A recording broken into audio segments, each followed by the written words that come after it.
Well, I'd like to thank the organizers for the invitation to speak to you this evening.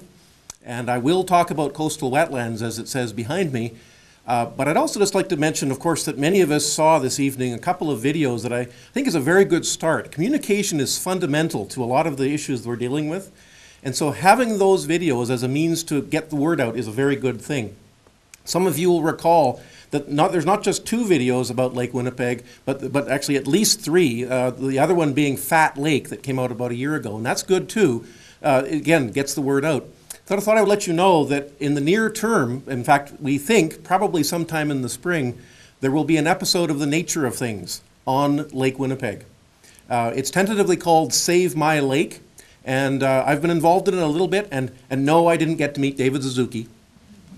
But I think it will be a good impact because it will be national. And I think that's where this ultimately has to go. I mean, it's well and good for us to project things here in Winnipeg, but ultimately it's got to get across the country. So I'm hopeful that we'll be getting this message out to a much larger audience in time. What I want to talk to you tonight is near and dear to my heart. I'm a wetland specialist. I have been for pretty much my entire career. What I'm showing you in this slide is essentially the first time this information has been shown in public.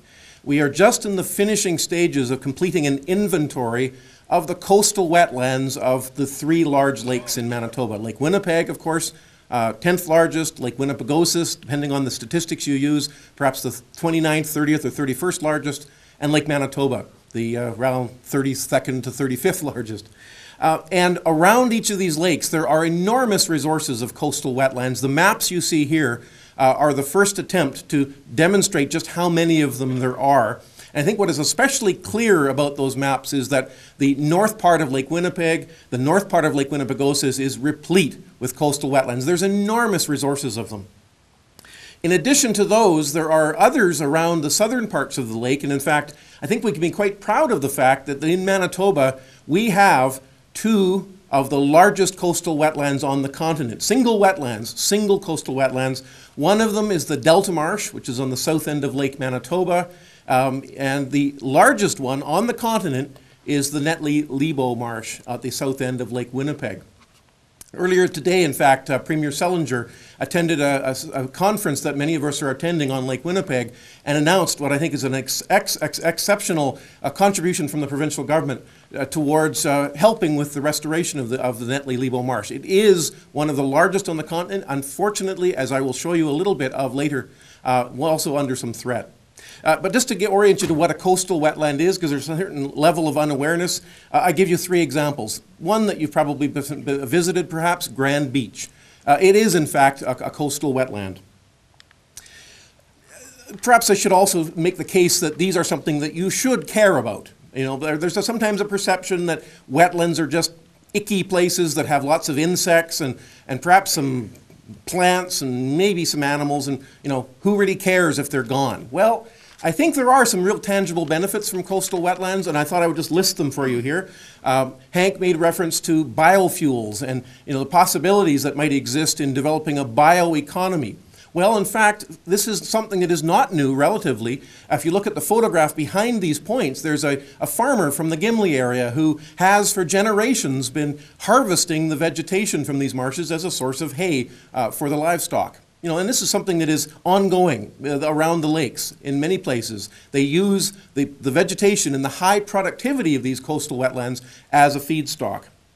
We also know, based on a number of studies through the years, that it's habitat for a variety of animals, including the fish that we catch on the lake. So the health of the commercial fishery on the lakes, the health of the sport fishery on the lakes, in fact, depends on the health of the coastal marshes, where these fish may spend some time in spawning, or at least certainly feeding.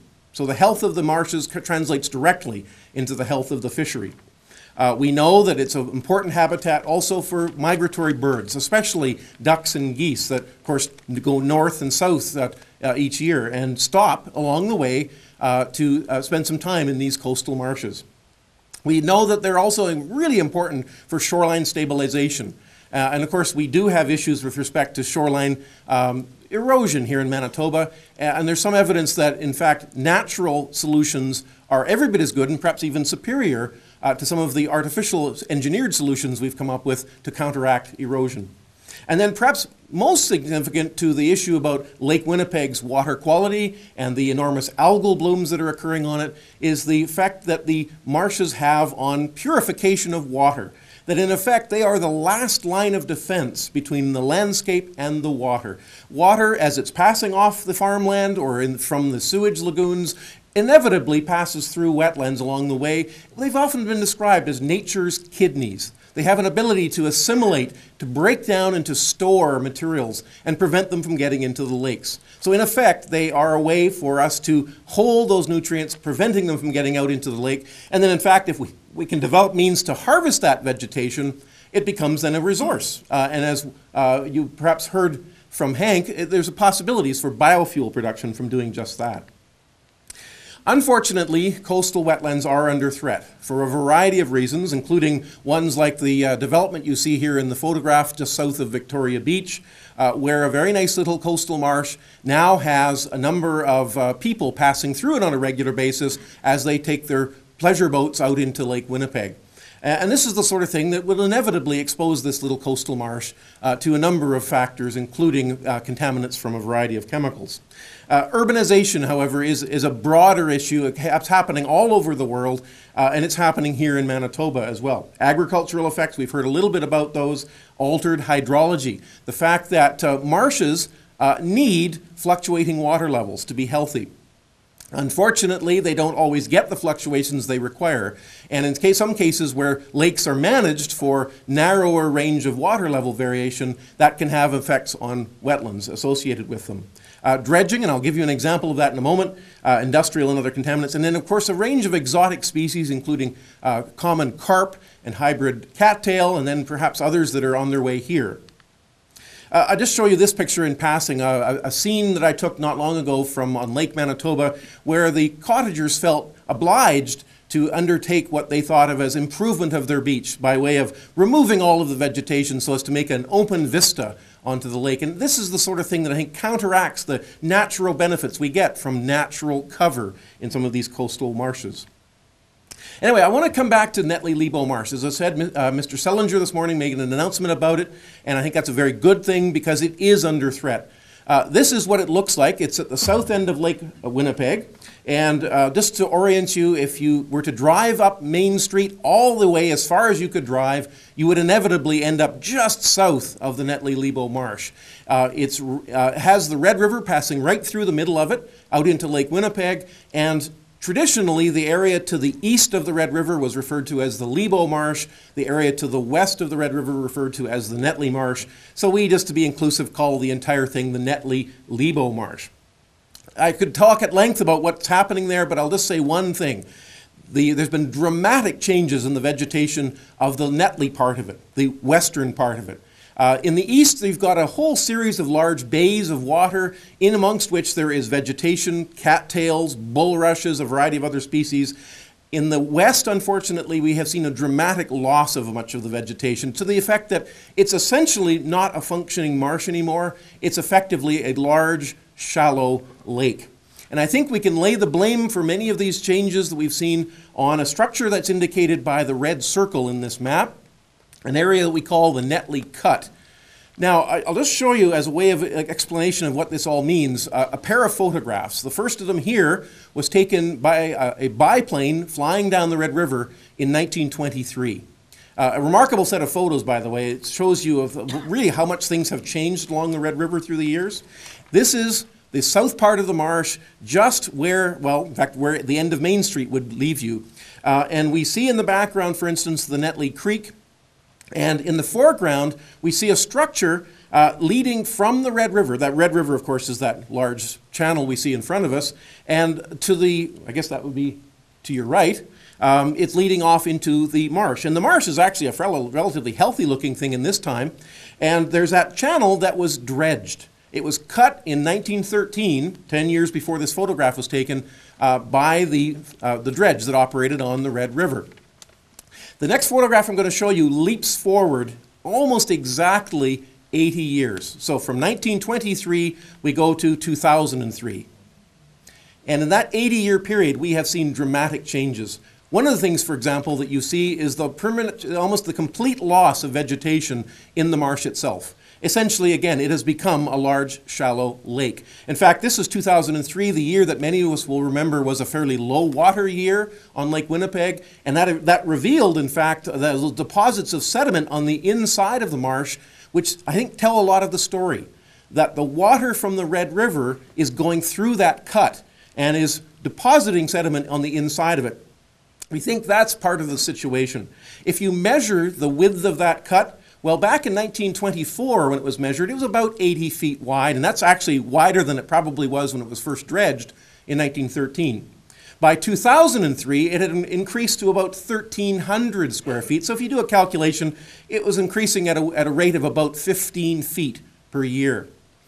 We measured it again in 2009, and it has gone up to 1,475 feet. In other words, increasing at a rate of 29 feet a year. In other words, the rate at which it's widening has doubled in the last few years.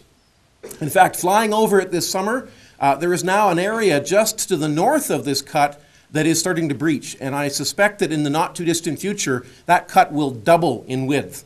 One of my colleagues at the university did some measurements this past year and has determined that the flow going through this cut now is anywhere from 1/3 to 1/2 of the entire flow of the river.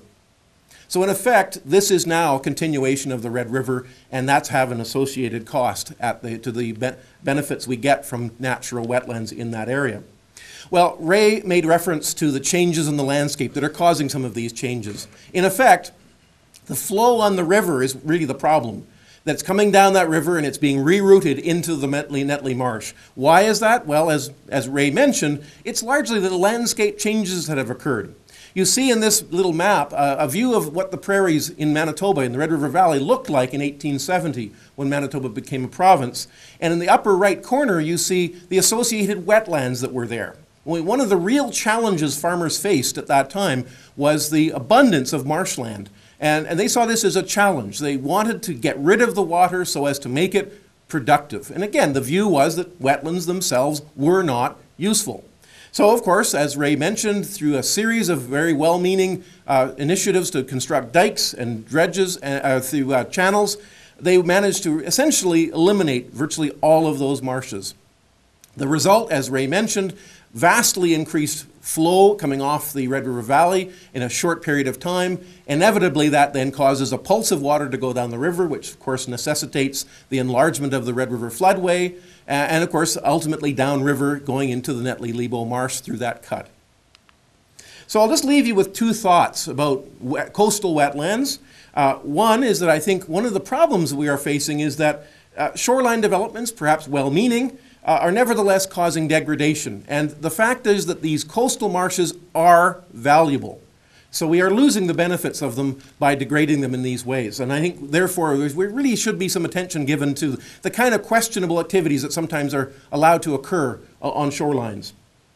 The second point is that greater retention of water on the landscape, as Ray mentioned, is going to be beneficial ultimately to help us to reduce the degradation that are occurring to wetlands, to ones like the Netley-Lebo Marsh.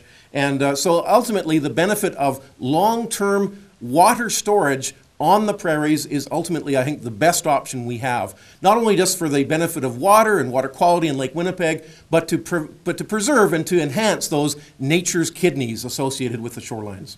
Thank you.